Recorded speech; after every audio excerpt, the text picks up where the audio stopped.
दारबदरी की अज़ियत वही जानता है जो इस कर्ब को बदन और रूह पर झेल चुका होता है।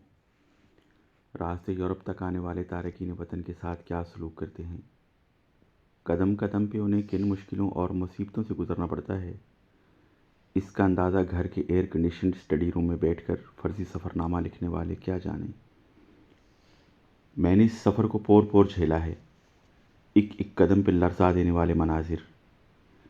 इस सफ़र की सिलसिलावार रुदाद हाजिर है, कहीं मुबालगा आराई है न हाशिया आराई। वो कार्ब है जो झेला, वो अज़ियत है जो काटी। बहुत कठिन है कसम से अज़ाब दारबदरी, हमारे बाद न निकले कोई बगावत को। कोयटा में दाखिल होते हुए ट्रेन की खिड़कियां धड़ाधड़ बंद की जा रही थीं। मुशर्रफ दुश्मनी बलोचों को पंजाब दुश्मनी तक ले आई थी और ये नफ़रत का पौधा इतना तनावर हो चुका था कि पंजाब से आती हुई ट्रेन पर बलोच पथराव कर रहे थे। खिड़कियां मुकम्मल तौर पर बंद थीं, मगर उन पे बरसने वाले पत्थरों की धमक से ऐसे लग रहा था जैसे ये पत्थर खिड़कियां तोड़कर हमारे सरों पे आ लगेंगे। कहा जा रहा था बलोची पंजाबियों को देखकर मुशर्रफ दुश्मनी में बिफर जाते हैं और आपे से बिल्कुल बाहर हो जाते हैं। इसलिए स्टेशन पे कोई लम्हा ज़ाया किए बगैर आपने गाड़ी पे बैठकर मतलूबा जगह पहुंच जाना है, जहां एजेंट के बंदे आपको अपनी तहवील में ले लेंगे और अपने घर, जिसे एजेंट सेफ कहते हैं, ले जाएंगे। चुनांचे कोयटा स्टेशन पर उतरने से पहले हम सब लोग काफ़ी डरे हुए थे। मैंने अपी जहां आरा तबस्सुम को फ़ोन करके पूछा, क्या वाकई आप लोग पंजाबियों के साथ यही सलूक करते हैं? वो हंसने लगी। उन्हें मेरे बताए बगैर कोयटा आने पे हैरत भी हुई और खुशी भी, मगर वो इस वक्त खुशदार तैनात थी जहाँ से कोयटा आने में काफ़ी वक्त लगना था। वो पाकिस्तान की हदूद में मेरा आखिरी फ़ोन था। ट्रेन स्टेशन पर रुकी तो हम बैग संभाले मुंह छुपाते हुए सुरअत से एक शहज़ोर गाड़ी की तरफ बढ़े, जिसने मौका भांपते हुए अपनी मर्ज़ी के किराए पे हमें हमारी मतलूबा जगह पहुंचाया, जहां एजेंट के बंदे हमारा इंतज़ार कर रहे थे। कुछ ही देर बाद हम एजेंट की सेफ में थे। ये कच्ची आबादी में वाकई पक्का और साफ़ सुथरा 3 कमरों पर मुश्तमिल मकान था। तीनों कमरों में कारपेट बिछे हुए थे। हम सब लोगों को एक कमरे में खामोशी से बैठने को कहा गया। मार्च में पंजाब का मौसम अच्छा खासा गर्म हो जाता है, मगर यहाँ अभी सर्दी थी। एक कमरे से टीवी चलने की आवाज़ें आ रही थीं। थोड़ी देर बाद दरवाज़ा खुला और एक लंबा तिरंगा बलोची नौजवान अंदर दाखिल हुआ। उसके सर पर रवायती बलोची पगड़ी और हाथ में पिस्टल था। उसने टूटी फूटी उर्दू में कहा, आप लोग शाम का खाना खाने के बाद सो जाओ। किसी को कोई चीज़ चाहिए तो पैसे देते लड़का ला देगा। आप लोगों को थोड़ा पैदल चलना पड़ेगा, इसलिए आप लोगों के पास चने, खजूरें, बिस्किट और पानी की बोतलें होना ज़रूरी है। जिसके पास ये सामान नहीं है वो पैसे दे, लड़का बाज़ार जाने लगा है। हम सब ने पैसे दिए। हमें 500 रुपये में आध किलो चने का पैकेट, 1 पाव खजूर का पैकेट, 2 पैकेट बिस्किट और 2 पानी की छोटी बोतलें लाकर दे दी गईं। रात के खाने में बदमज़ा मुर्गी और नान थे, जिसका 1,000 अलग से देना पड़ा। खाने के बाद कहवा दिया गया और फिर बताया गया कि सुबह के वक्त हमें तैयार रहना है। हम अपने अपने बैग के तकिए बनाकर दूसरे कमरे में कालीन पर लेट गए। सबकी आंखों में यूरोप की हसीन परियों के ख्वाब थे। कोई फ्रांस जा रहा था तो कोई बेल्जियम, किसी का भाई जर्मनी था तो किसी का कज़न स्विट्ज़रलैंड। एक मैं था जिसकी आंखों में ख्वाब नहीं आंसू थे। अपनी जन्मभूमि, अपनी मिट्टी, अपने लोग छोड़कर दूर दरबदरी के सफ़र पर निकलने का दुख। मैं किसी भी किस्म के ख्वाबों से बेनियाज इस सारी सूरत हाल में उलझा हुआ था जिसने मुझे जान बचाने के लिए जान की बाजी लगाने पर उकसा दिया था। यूरोप के रंगीन ख्वाब उन आंखों के लिए होते हैं जिन्हें ज़िंदगी में बहुत कुछ चाहिए होता है। मैंने तो कभी ऐसा कुछ नहीं मांगा था। फ़कीर अपनी फ़कीरी में मस्त था। दरवेश को जाहो जलाल की तलब ही कहाँ होती है, उसकी तो चटाई ही उसके लिए मसनत होती है।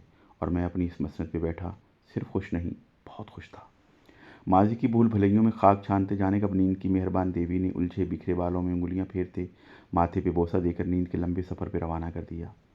सुबह के आसार नमूदार होते ही हमें मुख्तलिफ गाड़ियों में सवार करा के शहर के एक छोटे से लारी अड्डे पहुंचा दिया गया, जहां एक मकामी होटल में अंडा पराठा और चाय से नाश्ता कराने के बाद एक गाड़ी में कोयटा के मेन लारी अड्डे पहुंचा दिया गया, जहां से हमें दालबंदी रवाना होना था। वसी पैमाने पर फैले लारी अड्डे में हम सिर्फ 8 पंजाबी थे, जिनको सब बलोची अजीब नज़रों से देख रहे थे। मुकर्रर वक्त पे बस में बैठने लगे तो कंडक्टर ने बिठाने से इनकार कर दिया। हालांकि टिकट्स हमारे पास थे।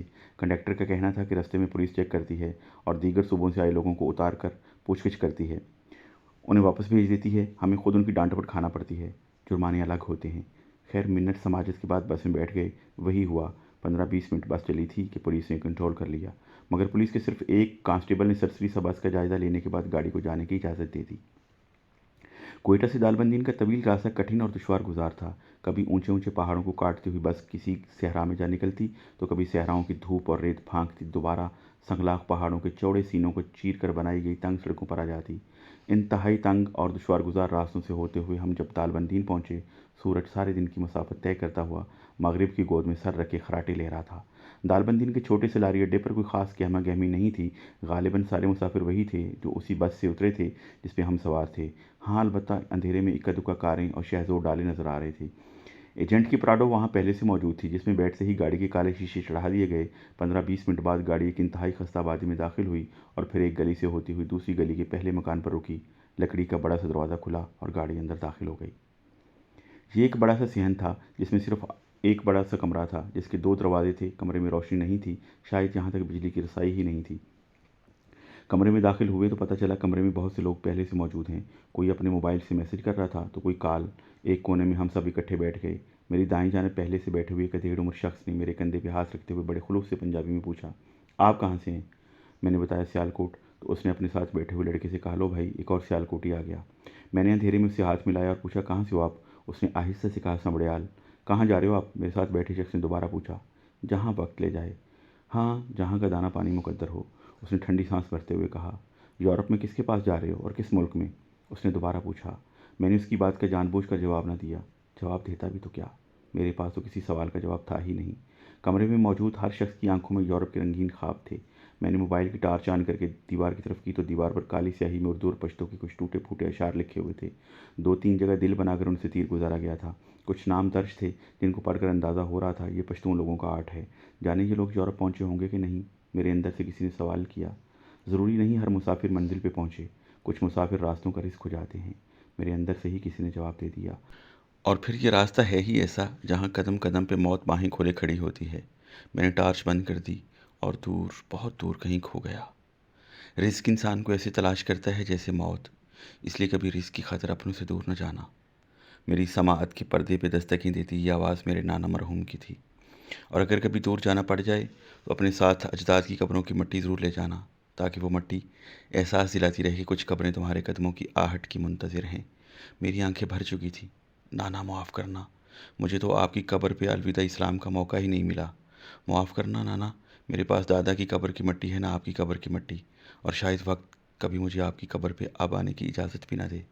नाना, मेरी ख्वाहिश थी मुझे आपका पहलू मुयस्सर होता, मगर नाना, मुझे तो मेरे वतन से ही बेदखल कर दिया गया। नाना, हो सके तो मुझे माफ़ कर देना। रात का खाना बहुत बदमज़ा था, मगर हमें पता था अब यही कुछ मिलना है, सो जैसे तैसे पेट भरा और फिर वहीं कच्चे फर्श पे अपने अपने सफरी बैग सर के नीचे रख कर सो गए।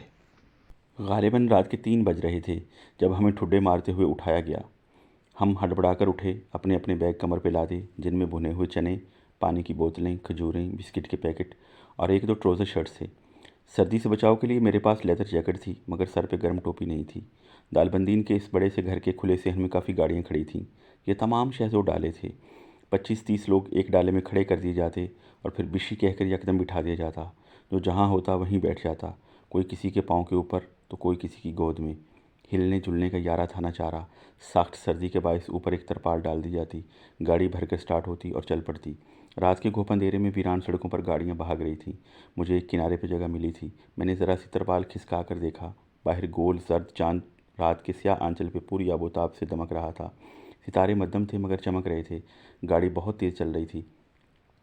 दूर दराज तक कोई रोशनी नज़र नहीं आ रही थी। या हवा से माथा और सर ठंडा होने लगता तो तरपाल नीचे कर देता। अनजाने रास्तों पर निकले मुसाफिरों के मुकद्दर में सफ़र की अज़ियतें और तलखियाँ तो होती ही हैं। मैं हमेशा से सफ़र के दरमियान सफ़र करने का आदी था, इसलिए एक सफ़र मेरे अपने अंदर जारी था। उदासी की एक दबीज़ तह रूह पर जम रही थी। अंदरून का सफ़र बहुत कठिन होता है, और आज तो बाहर का सफ़र भी बहुत दुश्वार गुजार था। गाड़ी एक कच्चे से रास्ते पर उतरकर तेज़ भाग रही थी। अचानक एक जगह पर गाड़ी रुकी और ड्राइवर बाहर निकलकर हमारी तरफ आया। थोड़ी सी तरपाल हटाकर टूटी फूटी उर्दू में बोला, जल्दी से 100 रुपये इकट्ठे करो, रेंजर पुलिस को देना है। सब ने जल्दी जल्दी पैसे दिए और गाड़ी चल पड़ी। 5-7 मिनट के बाद गाड़ी सड़क पर वापस आ गई और तेज़ी से भागने लगी। मैंने तरपाल हटाकर देखा, चाँद की गोल जर्द सी टिकिया दाईं जानब से सफ़र करती हुई हमारी पुश्त तक आ चुकी थी। सितारों की रोशनी रात की रेशमी शाल पे धुंधलाने लगी थी। 15-20 मिनट बाद एक रेंजर चौकी पर गाड़ी रुकी। मैंने ड्राइवर को सड़क किनारे बने छोटे से कमरे के अंदर जाते देखा। अंधेरे में कमरे की साख्त का दुरुस्त अंदाज़ा तो नहीं हो रहा था, मगर मुझे महसूस हुआ वो एक छोटा सा मिट्टी से बना कमरा है जिसकी छत पर एक परचम लहरा रहा है। यकीनन वो पाकिस्तानी परचम ही था। ड्राइवर जिस तेज़ी से अंदर गया था उसी तेज़ी से बाहर निकलकर गाड़ी में आया और गाड़ी चल पड़ी। क्या हमारी रेंजर पुलिस भी इंसानी स्मगलिंग में मुलव्विस है, या ड्राइवर ने पैसे बटोरने के लिए झूठ बोला है? मैं इसी शशोपंज में था जब गाड़ी ने सड़क से उतरकर सहरा में भागना शुरू कर दिया। सहरा की रेत तरपाल के अंदर आने लगी थी। पाँव के बल बैठने से पाँव छल हो रहे थे। कुछ लड़के एक दूसरे पर बैठे हुए थे। वो आहिस्ता आहिस्ता उठने की कोशिश करते हुए गाड़ी की साइड्स पर बैठने लगे, मगर रेत उड़ने के बाइस ऐसा नहीं कर पा रहे थे। तकरीबन आधा घंटा चलने के बाद गाड़ी फिर सड़क पर आ गई थी। अब के बार सड़क काफ़ी खस्ता थी, मगर गाड़ी की स्पीड में कोई कमी नहीं आई थी। सुबह के आसार वाज़ेह होने लगे थे। दूर सहरा में कहीं कहीं खजूरों के झुंड दिखाई देते थे। हर तरफ सहरा था, लकोदक सहरा।